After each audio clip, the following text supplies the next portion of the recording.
Unë të dua ty më shumë se sa veten time.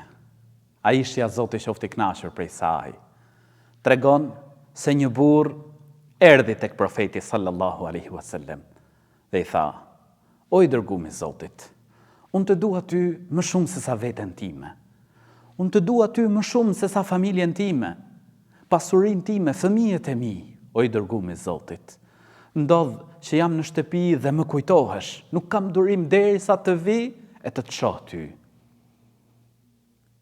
Ndodh që kujtoj vdekjen time dhe vdekjen tënde, e ti do t'jesh në grada të larta me pejgamberët.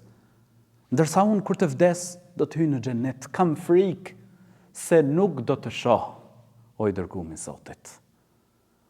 Profeti sallallahu alaihi wasallam heshti derisa erdhi Xhibrili me shpalljen hyjnore, me ajetin e Kur'anit ku thot Allahu i lartësuar: "وَمَنْ يُطِعِ اللَّهَ وَالرَّسُولَ فَأُولَٰئِكَ مَعَ الَّذِينَ أَنْعَمَ اللَّهُ عَلَيْهِمْ مِنَ النَّبِيِّينَ وَالصِّدِّيقِينَ وَالشُّهَدَاءِ وَالصَّالِحِينَ."